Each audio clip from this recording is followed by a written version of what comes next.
Filmmaker tips. Example conversations. Vision and communication. The director has a clear idea and vision for what the writer's intention was and communicates that effectively to make sure it makes it into the final cut, saying yes or no to other people's choices and acting as a unifying vision between all of the departments. Here's an example of a conversation between a director and a composer about the writer's intention. Hello, director. I am the composer, and I heard that there is a problem with the music cue. You wanted to talk to me? Yes, thanks for coming. I wanted to talk to you about the scene in the movie where a young girl meets a magical griffin creature. I see. Okay, so what's the problem? Well, the script says a winged griffin creature flies down and lands in front of the girl. It towers over her. The girl, named Hortense, looks up, her eyes grow wide at the sight. The creature, looking quizzically, says, "Are you a human?" Hortense, stammering, says, "Why, yes, I am." The griffin, nodding, says, "Interesting. We do not get many humans around these parts. It is a pleasure to meet you." Hortense then shakes its paw and smiles, and blah blah, the scene continues. So what exactly is the problem? So, the music you have provided makes it seem like and is implying that Hortense is scared of the griffin. Oh, okay, that's interesting, because my interpretation of the scene, was that there was meant to be a level of tension and fear, and that's what the music is trying to do. You believe that Hortense is scared during this moment? Yeah, I mean, she's a 12-year-old kid. Yeah, lost and alone and separated from her friends and wandering around this, magical kingdom. And suddenly she runs into this huge, weird-looking creature that lands in front of her, and she doesn't know if it's a friend or foe, and the music is reflecting that.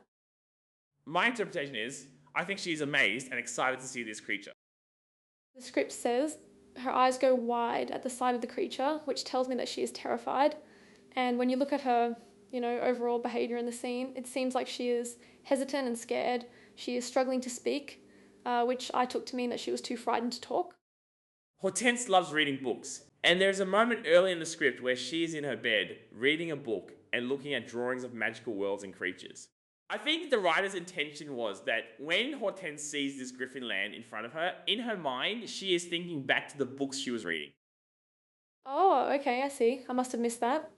So she is in awe at seeing a creature from a book come to life in front of her?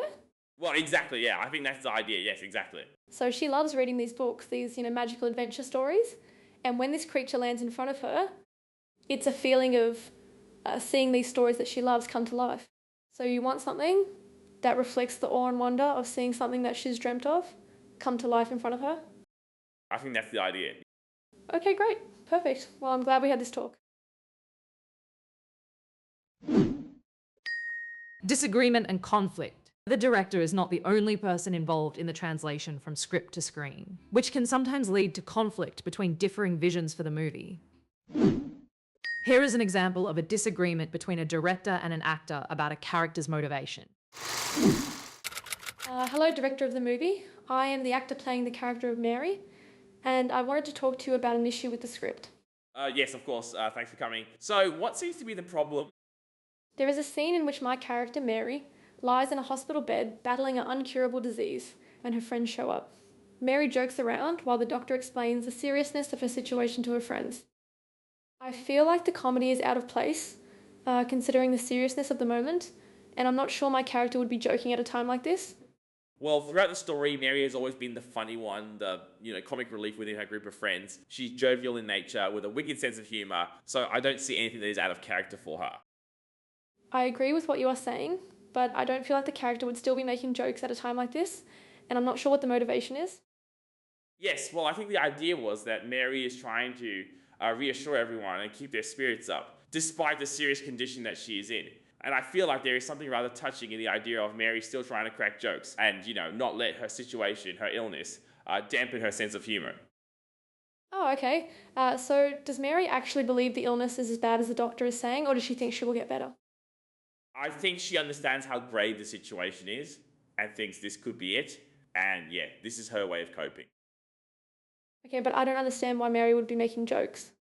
Like I said, Mary is quite a humorous character by nature, and this is her coping mechanism. But I'm still not sure why Mary would need to reassure anyone.